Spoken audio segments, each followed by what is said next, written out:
Doctor साहब कहिएगा कि एक इंसान के लिए पुरसकून और आरामदेह नींद मुमकिन बनाने के लिए बुनियादी असूल क्या हैं? वो क्या करे कि उसको बहुत अच्छी नींद आए? अच्छा, नींद के लिए सबसे पहली चीज़ जो ज़रूरी है वो ये है कि अपने दिमाग को इतना रिलैक्स कर लें कि आपको नींद आ जाए। सबसे जो बड़ी गलती हम कर रहे होते हैं वो ये कर रहे होते हैं कि सोने से पहले हमारे दिमाग में इतनी ज़्यादा सोचें चल रही होती हैं, बिल्कुल हम रिलैक्सेशन सोचें भी चल रही होती हैं, रील्स भी चल रही होती हैं। रील्स एक्चुअली बेसिक रीज़न आपकी रील्स होती हैं क्योंकि आपकी स्क्रीन में आप कॉन्टीन्यूसली जब रील्स देख रहे हैं, चीज़ें कर रहे हैं, तो स्क्रीन आपकी एक तो जो भी आप कंटेंट देख रहे हैं वो आपको कोई ना कोई सोच में मुब्तला कर रहा होता है कि हाँ अभी ये नहीं किया, ये नहीं किया, उसने ये कर लिया। और सेकंड ये होता है कि आपके स्क्रीन में एक ब्लू फैक्टर होता है जो आपकी बॉडी में मेलाटोनिन की प्रोडक्शन को कम कर देता है, जिसकी वजह से आपका दिमाग सो नहीं पाता है। आप अगर लेट भी जाते हैं, कुछ भी होता है, तो आप सो नहीं पाते हैं, स्विच ऑफ नहीं हो रहा होता है आपके दिमाग में। इसकी वजह से हमारी नींद जो है बहुत ज़्यादा डिस्टर्ब हो जाती है। This is the biggest reason अगर आप कहें कि हमारी नींद ना आने की। सेकेंड, जैसे आपने बात की कि तकिए का और मैट्रेस का इस्तेमाल हमारा किस तरह का है, हम उसको किस तरह से अपनी बॉडी के अकॉर्डिंगली यूज़ कर रहे हैं या नहीं कर रहे हैं। हमारे यहाँ पे बहुत ज़्यादा जो ख़राबी है वो ये है कि एक मैट्रेस जो हमने यूज़ कर रहे हैं वो 8-8, 10-10 साल चल रहा होता है हमारे यहाँ पे। मैट्रेस की मैक्सिमम 6 साल एक उसकी आप अगर के लाइफ टाइम एक मैट्रेस का है वो 6 साल तक उसके बाद तब्दील करना, उसके बाद आपको तब्दील करना होता है। सेकेंडली अगर आप देखें तो मैट्रेस में आपको हर 6 महीने के बाद उसकी जो जहाँ पे आपके पाँव हैं उसकी आपको डायरेक्शन चेंज करनी होती है कि वो सर की तरफ आ जाए आपका। मैट्रेस का ये आपको एक चीज़ रखनी होती है हमेशा कि आप उसकी साइड्स चेंज करते रहें। उसके अलावा मैट्रेस ये के तो बड़ी आपने वैसे कमाल की बात की है। ये तो गाड़ियों वालों को पता होता है कि गाड़ी के आपने टायर्स जो है ना वो आपने चेंज करने हैं। इंसान भी एक गाड़ी है। लॉजिक क्या है? अच्छा, इसके पीछे लॉजिक ये होता है कि जब एक ही जगह पर आप फॉर एग्जांपल बैठे रहेंगे तो बैठ के वो जगह धंसना शुरू हो जाएगी।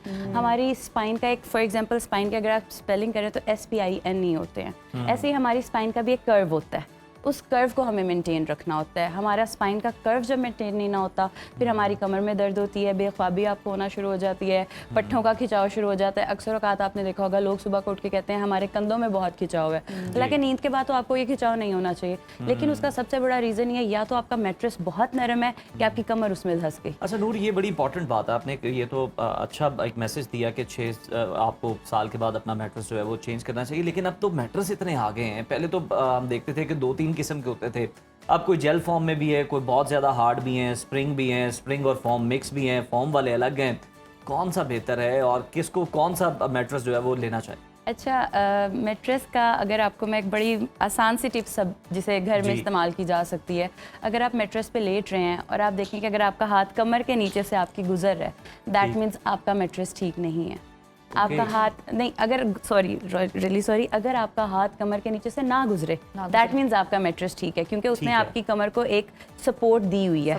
अगर आपका हाथ रुक गया दैट मीन्स आपका मैट्रेस इतना नरम है कि आपकी कमर अंदर धंस गई है और आप मैट्रेस को प्रॉपर्ली आपकी कमर का प्रॉपर वो कर्व नहीं मेंटेन उसमें रह पा रहा है, तो ठीक नहीं है। हमारे आजकल बहुत सारे, जैसे अभी आपने बात की कि जेल मैट्रेसेस आ गए हैं बहुत नरम इस तरह के, ये मैट्रेसेस रोज़ सोने के लिए नहीं होते हैं। होटल्स में अगर आप जाते हैं, फॉर एग्जांपल आप किसी बड़े 5 स्टार होटल में जा रहे हैं, वहाँ 1-2 रातें गुजारने के लिए दैट इज़ फाइन। लेकिन अगर आपने डेली रूटीन के लिए सोना है तो आपने इस चीज़ का ख्याल रखना है कि आपकी कमर को मैट्रेस सपोर्ट कर रहा हो। आपका तकिया, अगर आप देखते हैं मैट्रेस की बात की है, तकिया उसमें बहुत इंपॉर्टेंट है। अब तकिया आपको कैसे चूज़ करना है कि आपके लिए किस तरह का होना चाहिए। तकिए के लिए आपने एक चीज़ का ख्याल रखना है कि जो आपका सर्वाइकल कर्व होता है, जो हमारी गर्दन के दरमियान का एक खम होता है, हमें इससे कवर करना होता है। हमें हमारा सर ऊपर या नीचे नहीं करना होता। इट इज़ नॉट समथिंग कि आप लोग इसको बड़ा नॉर्मली अब हमारे टीवी वगैरह कमरों में कर दिए हैं और हम रात को सोते हुए मोबाइल जैसे इस्तेमाल कर रहे हैं। टेक नेक, बहुत आपने शायद एक टर्म सुनी हो, टेक नेक हो गई है जी। टेक नेक किस तरह से हो गई है? आप सोने से पहले आप देखिए, आप टीवी सामने आपने लगाया हुआ है, अब आप सीधा लेट के तो टीवी नहीं देख सकते हैं, तो आप एक के बाद एक तकिया, अपनी गर्दन को इज्जत देने की बजाय आप उसको टॉर्चर दे रहे हैं कि आप सीधा करने के लिए आपने 1 से 2 तकिया अगर रख दिए हैं, दैट मीन्स आपकी गर्दन का कर्व बिल्कुल हिल गया। आपका सर्वाइकल को जो आपने कर्व को एक मेंटेन करना था कि उससे नॉर्मल रहे। अच्छा, ये नूर, ये प्रॉब्लम बहुत ज्यादा हो जाता है, तो इसका कोई हल भी बता दें, कोई 1-2 एक्सरसाइज भी अगर आप बता सकें यहाँ पर। बिल्कुल बता देते हैं। अच्छा, ये भी होता है ना कि मैं ऐड करूंगी कि जैसा कि हम फ़ोन यूज़ करते हैं, अक्सर ऐसे फ़ोन यूज़ करते हैं, या अगर हम लेटे हैं तो अपनी गर्दन को ऐसे रखेंगे तो नेक लाइंस बहुत जल्दी आ जाती है। नेक लाइंस भी आ जाती हैं, डबल चिन बहुत जल्दी आ जाती है। तो इसके लिए सबसे आसान चीज़ है चिन टक आप कर सकते हैं। एक एक्सरसाइज होती है चिन टक में, क्या होता है कि आपको अपनी डबल चिन क्रिएट करनी होती है। फॉर एग्जांपल मैं आपको करके दिखा देती हूँ। आप अपनी कंधों को बिल्कुल सीधा करें और कंधों को सीधा करने के बाद अपनी चिन को अंदर की तरफ करें कि आपकी डबल चिन बाहर की तरफ आना शुरू हो। ये आप चिन टक जब करते हैं उससे आपका जो सर्वाइकल कर्व है वो मेंटेन होना शुरू हो जाता है, क्योंकि हमारा होता है कि हम फोन देख रहे हैं, देखते देखते यहाँ है, यहाँ से कब यहाँ आ गए हमें नहीं पता चल रहा। हमारा उसकी वजह से जितने आपके लेटिसिमस ये पीछे ऊपर के जितने मसल्स हैं कंधों के वो सारे खिंचाव में आ जाते हैं। अब आपकी पता गर्दन चलता है आपके ट्रैप्स इन्वॉल्व हो गए हैं इसके अंदर, बहुत ज्यादा उन पे स्ट्रेस है। आपका बिल्कुल ऐसे ही है, आपके सारे मसल्स वहाँ से खिंचना शुरू हो जाएंगे, उसके बाद आपकी आंखों में खिंचाव आना शुरू हो जाता है। इसकी वजह से फिर आपको नींद नहीं आती है क्योंकि आपकी आंखों में खिंचाव बहुत ज़्यादा अच्छा हो जाता है। वो एक्सरसाइज भी नेक के हवाले से? जी मैं ज़रूर बता देती हूँ। नेक के लिए आपको सबसे आसान, एक मैंने चिन टक का बता दिया, आप चिन टक कर सकते हैं। सेकेंडली आप अपनी गर्दन के नॉर्मल स्ट्रेचेस कर सकते हैं, जैसे आप सोने से पहले अपनी गर्दन को शोल्डर, फॉर एग्जांपल आप सीधे बैठे हैं तो आप अपनी गर्दन को साइड पे मोड़ें, 7 से 8 तक गिनती गिने। उससे आपकी नेक की स्ट्रेचिंग होगी, आपकी थोड़ी सी मूवमेंट के साथ आप गर्दन का दर्द बेहतर होना शुरू हो जाएगा। दोनों साइड पे करें, फिर इसी तरह से आप अपने सर को आगे की तरफ लेकर आए, चिन को अपनी इस बोन के साथ लगाने की कोशिश करें। ये 2 एक्सरसाइज हैं जिससे आपकी गर्दन का दर्द कम हो जाता है। अच्छा बिल्कुल नूर, एक चीज और कंप्लीट कर दें, जिस तरह से आपने मैट्रेस का बताया, हम ये देखते हैं कि उसमें भी आपकी स्पाइन अगर नरम है तो वो टेढ़ी हो रही इसी तरह ड्राइविंग सीट पे भी अगर हम देखें, गाड़ियों की अगर हम सीट्स देखें, खासतौर पर अगली सीटों की बात करें तो वो थोड़ी सी यूं है, आप बैठते हैं, नेकलेस भी आगे से आ रहा है तो आपकी जो बैकबोन है इसमें कर्व बन रहा है, तो इसके लिए हमें क्या पीछे को कुशन्स जो हैं वो लाजमी यूज करने चाहिए या अगर आपको कोई पेन है तो फिर यूज करना चाहिए आप? अच्छा, अगर आपको पेन है तब आप यूज करें, क्योंकि अब जो गाड़ियां आ रही हैं उसमें आपकी सीट्स प्रॉपर्ली एडजस्टेबल होती हैं कि आपकी बैक से भी सीट एडजस्ट हो जाती है।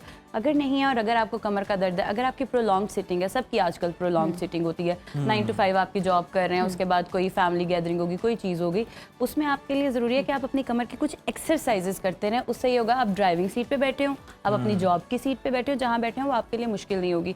अब उसमें आप कर क्या सकते हैं, ये लेट के करने वाली एक्सरसाइज है, आराम से आप आराम से रात को बेड पे लेट के कर सकते हैं। अब आपने करना क्या है, आपने नी टू चेस्ट अक्सर सुना होता है, आपने अपनी नीज को अपने चेस्ट के साथ लगाने की कोशिश करनी है। 5 to 7 सेकंड्स के लिए हर एक्सरसाइज स्टार्ट करें, उसे ग्रेजुअली लेकर जाए 15 to 20 सेकंड्स पे। सेकंड, आप जो एक एक्सरसाइज कर सकते हैं, हम पेल्विक टिल्ट बोलते हैं। पेल्विक टिल्ट में क्या होता है कि आप अपनी जितनी आपकी कोर मसल्स हैं, जो आपके पेट के मसल्स हैं, उन्हें टाइटन अप करने के बाद आप अपनी पेल्विक टिल्ट देते हैं। एंटीरियरली करते हैं तो आप अपने स्टमक को उठाते हैं, और अगर पोस्टीरियरली करना होता है पीछे की तरफ तो उसे अपनी कमर को मैट्रेस पे दबाते हैं। ये 2 एक्सरसाइज अगर आप करना शुरू करें तो आपकी कमर का दर्द कम होना शुरू हो जाएगा, और ये आप सुबह में भी कर सकते हैं, रात में भी कर सकते हैं। एक और चीज़, जैसे आपने नींद की बात की थी, ये चीज़ मैं लाजमी ऐड ऑन करना चाहूँगी कि सोने से पहले जो एक स्विच बंद करना होता है ना, उस स्विच को बंद करने की भी एक टेक्निक होती है। आप कहें कि आपका बटन आप स्विच करके ऑफ कर सकते हैं, किस तरह से कर सकते हैं? 4, 7 और 8 की एक टेक्निक होती है। अच्छा। 4, 7 और 8 में क्या होता है कि आपको 4 सेकंड के लिए नाक से अपना सांस खींचना है, फिर उससे 7 तक आप अपने 4 तक गिनती गिने। फॉर एग्जांपल 4 तक आपने किया, ठीक है, फिर 7 तक होल्ड करके रखें, 7 तक गिनती गिनिए, और फिर 8 तक अपने मुंह से हवा, अपनी सांस को छोड़ना शुरू कर दीजिए आप। उससे क्या होगा कि आपका माइंड जो है उसमें ऑक्सीजन थोड़े टाइम के लिए जब रहेगी, उसको एक सिग्नल मिल जाएगा कि अब रेस्टिंग पोजीशन पे मैं आ गया हूँ, नाउ आई कैन स्लीप। हम सोने से पहले खुद को रेस्ट नहीं देते हैं, दिमाग को रेस्ट नहीं देते हैं। जब तक दिमाग नहीं रेस्ट करेगा, ओवर थिंकिंग रहेगी, स्ट्रेस रहेगा, आप पूरी रात सोकर उठेंगे तो सोचें आप टॉर्चर करके खुद को उठें। ब्रेन को आपको सिग्नल देना होता है कि भैया बिल्कुल सोने का देना टाइम होता हो है। गया, आपकी एक सिंपैथेटिक और पैरासिम्पैथेटिक एक टर्म हम यूज करते हैं, फ्लाइट और फाइट मोड में जाना। हमें फ्लाइट मोड से खुद को फाइट मोड से फ्लाइट मोड में लेकर जाना। Now I am ready to fly, नींद में जाने के लिए, ख्वाबे खरगोश के मजे लेने के लिए मैं अब तैयार हूँ। आपको इस तरह से अपने दिमाग को तैयार करना होता है। अगर कुछ लोगों को दमे का मसला है तो वो लोग ये एक्सरसाइज नहीं कर सकते, दमे का या सांस का मसला है, तो वो एक एक्सरसाइज कर सकते हैं कि उन्होंने फॉर एग्जांपल 3 कैंडल्स आपके सामने पड़ी हैं, और उन 3 कैंडल्स को आपने एक ही सांस में उनको ब्लो करना है। आपने 4-4 का टेक्निक कर कर कि अच्छा 4 सेकंड के लिए इनहेल किया, 4 सेकंड के लिए रोका, और फिर आपने इस तरह से अपने सांस को छोड़ना है कि उन 4 सेकंड्स में आपने उन तीनों कैंडल्स को बुझा दिया। ये 2-3 टेक्निक्स ऐसी हैं, अगर आप रात को सोने से पहले इन एक्सरसाइजेस को करते हैं, नींद आपको आ जाएगी, बहुत अच्छी नींद आएगी। अच्छा डॉक्टर साहब, ये भी होता है ना कि अक्सर लोग ना तकिया नहीं लेते ना, वो तकिए के बिना सोते हैं, ये बताइएगा ये ठीक है या नहीं, और कुछ लोग ऐसे होते हैं कि उन्हें ना चारपाई पे सोने की आदत होती है, तो जब वो बेड पे सोते हैं उनके लिए मुश्किल होता है। तो चारपाई पे किस तरह से सोना चाहिए, क्या तरीका है, और तकिया अगर कोई इस्तेमाल नहीं करता तो कोई मसले की बात तो नहीं है? ऐसे चारपाई तो बहुत अच्छी सोने की जगह है। पर्सनली गर्मियों में सबसे ज़्यादा सोने का मज़ा ही मुझे लगता है चारपाई पे आता है। आप जितने मर्जी एसी और मैट्रेसेस यूज़ कर लें, लेकिन चारपाई पे सोने के लिए सबसे इंपॉर्टेंट चीज़ जो है, आपकी चारपाई की बुनाई प्रॉपर होनी चाहिए। आपको हर हफ्ते बुनाई करें, लूज नहीं होनी चाहिए, लूज नहीं होनी चाहिए वो। चारपाई पे आप जब लेटते हैं आपकी कमर का कर्व बिल्कुल ठीक रहता है। आपने हर दफ़ा जब सोना है आपने एक चीज़ का ख्याल रखना है कि आपका कर्व कभी भी कॉम्प्रोमाइज़ नहीं होना चाहिए, जो आपकी स्पाइन का कर्व बन रहा है। अब उसमें सोने के तरीके होते हैं। अब आप चारपाई पे सो रहे हो, आप मैट्रेस पे सो रहे हो या आप ज़मीन पे सो रहे हो, तीनों में आपने एक चीज़ का ख्याल रखना होता है कि जिस टाइम आप करवट पे सो रहे हैं तो आपकी टांगों के दरमियान में एक तकिया होना चाहिए। अगर आप मैट्रेस पे सो रहे हैं तो आपकी टांगों के दरमियान में एक तकिया होना चाहिए लाजमी। उससे क्या होता है कि हमारी जो एक कर्व बन रही होती है, हमारे जो घुटनों के दरमियान तकिया जिस टाइम पे हम रखते हैं वो उसको मेंटेन कर देता है। नहीं तो आप अगर आप नोटिस करें तो आपके घुटने नीचे की तरफ जाते हैं, नीचे जब आप साइड पे करवट पे सोते हैं तो घुटने नीचे की तरफ जाते हैं। आप एक तकिया दरमियान में रखें, आप चारपाई पे सोएं, आप मैट्रेस पे सोएं, आप ज़मीन पे सोएं, वो नॉर्मल आपके लिए रहता है। ज़्यादातर मैट्रेस पे ये मुश्किलात लोगों को पेश आती हैं। फिर अगर आप सीधा सोते हैं, सीधा सोते हुए आपको घुटनों के नीचे अपने तकिया रखना होता है। बहुत ऊंचा तकिया नहीं होता। आप फॉर एग्जांपल बड़ा आसान सा, घर में तौलिए होते हैं, सबके घर में तौलिए होते हैं, उन तौलियों को आप फोल्डिंग करके रख लें, रोल करके रख लें। वो उतना ही ऊंचा, सिर्फ इतना 4 to 5 इंचेस का जो बन जाए, इतनी ऊंचाई से आपको नहीं, बड़े वाले बिल्कुल नहीं रखने हैं, नहीं तो उसके बाद आपकी सुबह उठ के कमर में दर्द और ज़्यादा बढ़ जाएगी। वो नहीं करना है। इन 2-3 चीज़ों का ख्याल रखें। और चारपाई पे अगर आपको सोने का सबसे आसान चीज़ जो है वो चारपाई के बुनाई करें उसकी अच्छे से आराम से। तकिए की अगर बात करें, चारपाई पे, मैट्रेस पे या जिस भी चीज़ पे आप सो रहे हैं, आप अगर आपकी हाइट लंबी है, ब्रॉड कंधे हैं, कोई भी चीज़ है, आपने सर के नीचे तकिया नहीं रखना होता। हमारे यहाँ पे हम सर के नीचे तकिया रखते हैं। आपने अपने कंधों को और गर्दन को, इन दोनों को अलाइन करना होता है। फॉर एग्जाम्पल अगर आप बैठे हैं तो बड़ी आसान सी चीज़ है, आपको अलाइनमेंट कैसे पता चलेगी? आपके कंधे और कान आपस में अलाइन है या नहीं है। मैं अक्सर औकात लोगों से कहती हूँ कि आप देखें, आप अगर हाथ रखते हैं तो आपके हाथ कंधे, उंगली और कंधे के कान के ऊपर आ रहा है या नहीं आ रहा है। हमारा नहीं आता है, किसी का या आगे होता है या पीछे होता है, हम में से किसी का नहीं आता है। तो आपने सोते हुए भी इस चीज़ का ख्याल रखना है कि जिस टाइम पे आप सो रहे हैं आपकी अलाइनमेंट पूरी होनी चाहिए। कंधे की और कान की, इनकी अलाइनमेंट जैसे ही पूरी होती है आपकी नींद पूरी। अच्छा, कुछ लोग ऐसे भी हैं कि जो ज़मीन पर सोना प्रेफर करते हैं, उससे आपकी रीढ़ की हड्डी बेहतर होती है या उसमें कोई और मसाइल भी आते हैं? और अगर वो सो रहे हैं तो उन्हें सूट कर रहा है तो सोना चाहिए या छोड़ देना चाहिए? देखिए, अभी हमने शुरू में बात की है कि सोने के लिए सबसे अच्छी चीज़ है कि जो आपकी कमर को बिल्कुल सीधा रखे और सपोर्ट कर रहा हो। तो उसके लिए ज़मीन पे सोना बहुत अच्छी चीज़ है, लेकिन ज़मीन पे बिल्कुल सीधा फ्लैट आप ज़मीन पे नहीं सो सकते हैं। जैसे योगा मैट एक होता है, इतनी मोटाई जितना मैट्रेस आपको लाजमी इस्तेमाल करना चाहिए, उसके बिना नहीं सोना चाहिए। अगर आपको कमर के ऑलरेडी मसाइल हैं, अगर आप आर्थराइटिस के पेशेंट हैं, या जैसे ज़्यादा उम्र के हमारे पेरेंट्स हो जाते हैं, नीचे बैठकर नहीं उठ पाते हैं, अगर वो कहें कि हमने ज़मीन पर सोना है और फिर हम उसके बाद हमें सुकून की नींद आएगी, लेकिन जब वो सुबह उठेंगे उनकी कमर में डबल और ज़्यादा दर्द होगा। इसलिए इस तरह के अफराद को जिन्हें कमर के मसाइल हों, जिन्हें आर्थराइटिस के मसाइल हों, या फिर समटाइम्स हमारी वैसी हड्डियों में बहुत विटामिन डी और चीज़ों की वजह से दर्द हो रही है, अगर आपको नहीं है तो फिर आपको ज़मीन पर नहीं सोना चाहिए। आई विल नेवर रिकमेंड कि आप ज़मीन पे सोएं, क्योंकि आपकी समटाइम्स हड्डियाँ इतनी फ्रेजाइल हो जाती हैं। जब नीचे से उठते हुए ना हम हमेशा हमारे हाथों पे, कलाइयों पे जोर डालकर उठते हैं, तो जब आप कलाई पे जोर डालते हैं वो आपकी कमर की दर्द छोड़े आपकी कलाई में दर्द शुरू हो जाएगी। तो ऐसे लोगों के लिए अच्छा नूर, हम ये भी देखते हैं कि जगह जगह पार्क्स में और चौक चौराहों में रात के वक्त जो है वो मालशी भी होते हैं जो मालिश कर देते हैं, और कुछ तो इतने एक्सपर्ट होते हैं कि उन्हें वो भी नर्व पता होता है कि अगर ये प्रेस कर दी तो बंदा ज़रा नींद बेहोशी की हालत में जाएगा, तो हमने सफाया कर देना इसकी जेब का। तो हमें ये बताएं कि क्या बहुत सारे लोग करवा रहे होते हैं, तो क्या ये करवाना चाहिए, ये सेफ है या ये उल्टा नुकसान का बायस बन जाता है? देखिए, massage is a very good thing. आप मसाज करते हैं और अगर उन स्पेसिफिक पॉइंट्स पे आप मसाज करें जहाँ होनी चाहिए तो वो अच्छा है।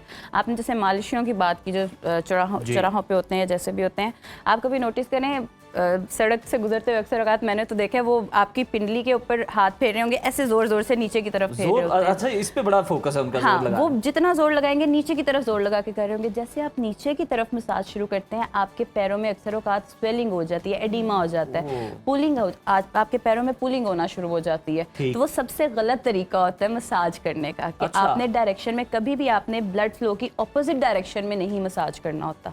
मतलब आपकी बॉडी ने पंप वापस आपके दिल की तरफ करना है, तो आपने वो ऊपर जो दिल की तरफ खून वापस जा रहा है उसको पहुंचाने में आसानी करनी है। आपने ये नहीं करना जो नीचे आ रहा है उसको और नीचे रोकना शुरू कर दें, तो ये सबसे बड़ी गलती होती है। और उसके बाद पैरों में आप 3 दिन बाद ये आप एक दफ़ा एक एक्सपेरिमेंट करके देख लें, किसी ऐसे मालशे से आप मसाज अच्छा, मैंने वैसे आज तक करवा किया के नहीं है, देखें, मैंने किया आप नहीं है। करवा के देखें। हालांकि I'm उन्होंने damn बड़ी sure. दफा मुझे रागिब करने की कोशिश की है, वो शीशियां यूं अलार्म बजा I'm damn sure आपको 3 दिन के बाद उससे ज़्यादा दर्द निकलेगा। क्यों? क्योंकि गुठलियाँ बन जाएंगी आपकी पिंडलियों में, आपकी टांगों में, बाजों में गुठलियाँ बनना शुरू हो जाएंगी। तो आई विल नेवर रिकमेंड। हाँ, क्योंकि मैंने देखा है सैलून पे आप बैठते हैं ना, तो वो कुछ उन्होंने बच्चे रखे होते हैं जो आके आपको आप फ्री टाइम में तो आपको दबाना शुरू, लेकिन वो बाद में आपको पता चलता है ये तो और आपको पेन हो गई है, और ज़्यादा पेन हो गया। हर किसी को ट्रिगर पॉइंट्स नहीं पता होते हैं। समटाइम्स हमारी नोट्स इतनी ज़्यादा सख्त होती हैं, जो ट्रिगर पॉइंट्स या कोई भी चीज़ कंधों में, बाजुओं में, कोई भी चीज़ जो भी पॉइंट्स बन जाते हैं वो इतने सख्त होते हैं कि वो आपको एक दिन में निकालने ही नहीं होते हैं। हम उसको वो किसी मालशे के पास बैठ जाएं या सैलून वाला आके आपको चंपी करना शुरू कर दे, वो उसमें आपकी वो जब ज्यादा एकदम से ऐसा भी होता है ना कि आप इसी तरह की मसाज कहीं से करवा के आते हैं और वो दर्द शुरू होती है, फिर फिजियोथेरेपिस्ट के पास भागते हैं और बताते हैं कि हमने वहाँ मसाज करवाई थी तो ये इशू हो गया। बिल्कुल होता है, क्योंकि उनकी डायरेक्शंस का उन्हें नहीं पता। देखें, एक इंसान जिसने सीखा है एक चीज को, उसे पता है कि किस डायरेक्शन में मुझे करना है, कहाँ पर करना है, किस नर्व पे करना है, कहाँ पे नर्व पे प्रेशर आ सकता है। सिर्फ जोर नहीं लगाना। ये जितने लोगों की बात की है ना, सारे मेरे दुश्मन बनेंगे इस टाइम पे, लेकिन इन सारों का यही होता है कि जितना जोर लगा देंगे उतना हमसे हमारा जो क्लाइंट है ना वो कहेगा जी इसने बड़ी अच्छी मेरी मसाज की है, जान लगाई है इसने, सही हाँ, जोर उस लगाया वक्त आपको रिलैक्सेशन फील होगी। क्योंकि देखिए आपकी बॉडी एक कॉन्टिन्यूस टॉर्चर में रही है ना एक टाइम के लिए, कि उसने इतना जोर लगा दिया, तो आपकी बॉडी उसके बाद खुद ही एकदम से परेशान हो जाती है और वो कहती है okay let me shut down my self, 2 minute के लिए मैं खुद को रोक दूँ। आपको लगता है wow I am relax now, लेकिन ठीक है एक दिन के बाद जब आप उठते हैं तो आपकी दर्द और ज्यादा होती है। एक्सपर्ट के पास ही जाना चाहिए, कोई कॉम्प्रोमाइज आपको नहीं करना चाहिए अपनी बॉडी के साथ, वरना बॉडी बड़ी बुरी तरीके से रिएक्ट भी कर सकती है। थैंक यू सो मच नूर हमें ज्वाइन करने के लिए, और बहुत अच्छी टिप्स आपने हमें बताई हैं।